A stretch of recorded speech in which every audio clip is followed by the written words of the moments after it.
Welcome to Uncommon Reader. As we're entering June, I think it's the perfect time to celebrate Pride Month.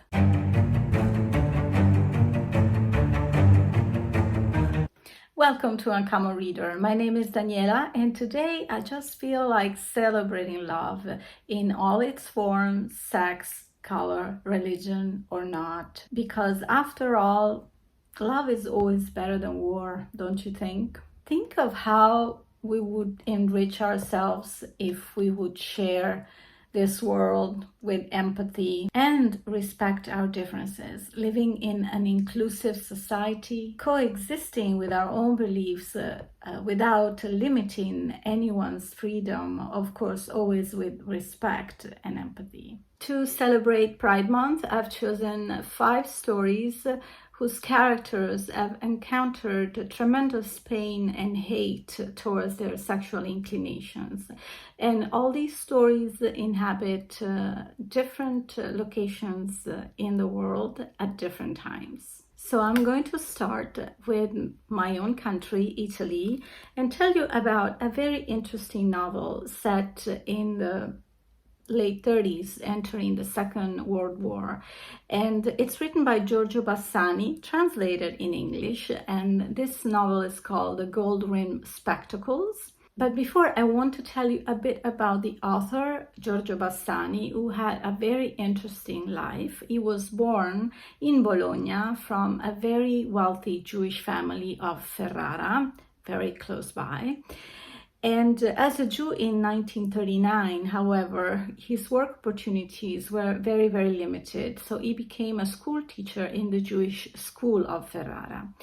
In the 40s, he published his first book, but to evade the race laws, he published it under a different name of Giacomo Marchi. During the war, he also became an activist, an anti-fascist, of course, and he was also arrested in 1943, and released on the same day after Benito Mussolini was ousted from power. That was July 26th. He continued to write after the war, and in fact, this novel I'm going to tell you about today was written in 1958. The story of the gold-rimmed spectacles takes place in Ferrara, the author's town, and tells the story of a new doctor that arrives in town. Dr. Fadigati is very well respected at the beginning, and he's very happy in this new environment until the town folks discover his homosexuality. The man he pays to be his lover decides to humiliate him in public. So imagine what this does to him and his career. And remember, we are in a time in Italy where fascism is ruling, and plus the anti-Semitism laws ostracize this doctor even more. The Gold-Rimmed Spectacles is a gripping and tragic study of how lives can be destroyed by those who we consider our neighbors, and how quickly people are ready to turn their back when it's convenient for them. For me, the book was very powerful despite the simplicity and politeness of the narration. And of course, it was written in the late 50s, so I think writers were not as outspoken as they are nowadays, and sometimes way too vulgar, if you ask me. So I enjoyed the politeness of telling such an important testimony nonetheless. Luckily, this turned out to be Giorgio Bassani's most famous novel in Italy, and I'm glad it was so significant for people to acknowledge this story. Let's jump in Chicago, 1985. That's when The Great Believers, Rebecca Mackay's novel, is set. It's a very tragic time because we are at the onset of AIDS. And the protagonist, one of the protagonists, is Yale Tishman. He's a developer director for an art gallery in Chicago. And he's about to pull off an amazing coup, bringing an extraordinary collection of 1920s painting as a gift to the gallery. And as Yale career starts to flourish, unfortunately, the AIDS epidemic starts to grow, and Yale witnesses one by one his friends being affected and unfortunately pass. And we are totally involved in this group of friends, and we know them one by one. Everyone's story touches us in a different way, and all these dynamics, of course, because in this group many were just friends, many were lovers, so everyone starts to wonder, okay, I slept with him, he died, and now it's going to be my turn. So I totally remember that those days. I lived the 80s, so I remember how it would touch people, and everyone was worried, no matter if you were gay or not. It was kind of really scary because, of course, a cure wasn't found until way later. So unfortunately, our protagonist also catches AIDS, and the only person that remains close to him is Fiona, who's one of his friends' sister. And Fiona also lost her brother, which was one of Yale's friends, to AIDS. The book, it's also enriched by Fiona's story because we see her in today's time. The book was actually written in 2018. And we see her struggling and landing in Paris because she's looking for her daughter who disappeared in a cult. And she's staying at a friend who lived the 80s tragedies. And through her friend, where she stays, he documented a lot of what happened in the 80s. She's sort of living again what was the struggles at those times, and sort of reconnects with that part of her that she tried so desperately to hide away. So sort of she reconciles with that part of the story. And I thought the book was really, really emotional. This book actually became a critically acclaimed book. It was selected by the New York Times to be in the best 10 books of the year in 2018. And it was a Washington Post notable book, a BuzzFeed Book of the Year, and on, a lot of awards. And I can totally see it because she writes it so beautifully, where we get really affected by everyone's story. It's a testimony of those days that I think are very, very important. We don't forget. So now we jump back to Greek mythology days with the Achilles songs by my beloved Madeline Miller. So I don't know if there's anyone who doesn't know Achilles' story, and I'm sure that Achilles' song has been such a bestseller that probably everyone knows, but Achilles is the best of all Greeks and son of the cruel sea goddess Thetis and the legendary King Peleus, and he's strong, swift, beautiful, irresistible to all women, men, whatever. He has a special friend, Patroclus, and he's totally different. I mean, he's cute, but he's actually awkward prince who's exiled from his homeland after an act of shocking violence, but we won't dwell on that. The two are brought together by chance, and they forge a very, very close friendship, and even something more. And together they live for many years as they grow together, actually, because they meet as they are sort of teenagers, and are trained by Centaur Chiron, I don't know how to pronounce it, in the arts of war and medicine. But then something happens. Helen of Sparta is kidnapped by who.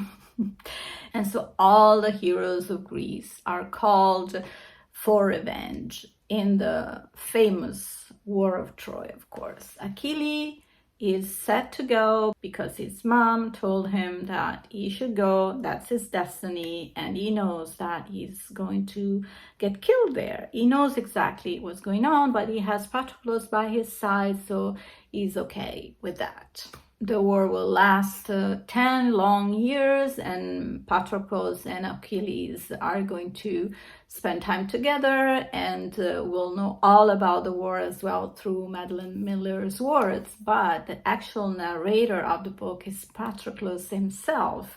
And that's what I loved about this book, because Patroclus is the more moderate of the two, while Achilles is always enraged and he wants to kill as many men as possible. But Patroclus is his good side, and is telling the story with a touch of romanticism, which in this world of war definitely is something we desperately need to balance all the violence. I found it really, really intriguing, the way the two of them were connected, even more than just physically.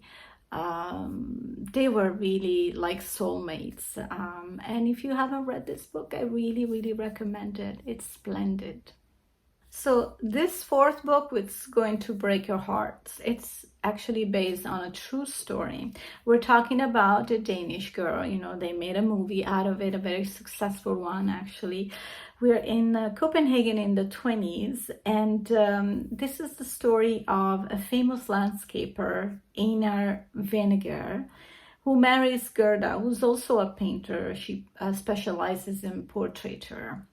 Their relationship is a happy one, despite the fact that they cannot have a child. One day, Gerda is missing her model, so she asks her husband, Einar, to pose for her. She prepares him with a wig, with female clothing, and is at first very uncomfortable, but starts to ease in this role little by little. At the point that also they are invited in a party, and he goes as Lily, which is sort of like an alter ego. He arrives at this party with a wig, with a nice dress, and most of the people don't really recognize him, but he also feels very uncomfortable at the beginning, but starts to set in his new identity. And at this party, he meets a man who he thinks he doesn't recognize him, but actually this man does. They start flirting, although nothing really happens. But gradually, Einar starts to realize that he's feeling so comfortable wearing female clothes. And he realizes he knew that all along, but he always tried to hide it because society wouldn't be comfortable with that, of course. But he doesn't really care anymore. I think he is so happy in his new found personality that he really starts to wear women clothes daily. This actually has some repercussions on her marriage, but the beautiful thing about this union, Gerda is such a great friend, first of all, to Einar, and she supports him, and she wants to help him fulfill. So this is like the ultimate love, like unconditional love. It's like a mother to a son, right? That you want their happiness, first of all. So I thought her character was just very generous and kind. And she goes along with Einar's desire to become a woman. So they start meeting doctors, and some of them, you know, this was very unique at those days. We are in the 20s. So some of these doctors would consider Lily, let's call Einar like that, a schizophrenic person. But then they meet with a doctor that has been studying for some time to make sexual reassignment surgery possible. And they will accept this type of surgery, which has never been performed before. So Einar, Lily was going to take a risk. So The two consider the pros and cons, and Lily decides to go through it. If you haven't read the book though, if you don't know this real story, I'm gonna stop here because I think I don't want to spoil the end for you. Just heartbreaking. So the fifth book I'm presenting you to celebrate Pride Month with, it's the last one, and it's one I'm also going to read because it's a new book for me. It's called Bola in English. I don't know why. It's Gli Invisibili, the Invisible in Italian. So strange name.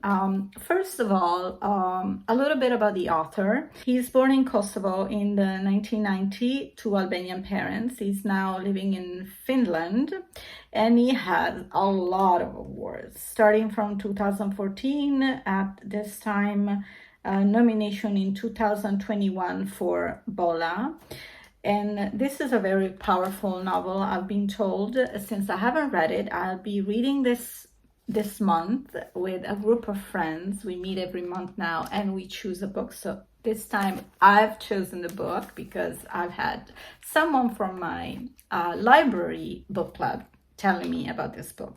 So deeply she was touched by. So let's see what this book is about.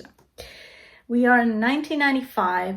Arsim is a 22-year-old recently married student at the University of Pristina, keeping his head down to gain a university degree in a time and place deeply hostile to Albanians.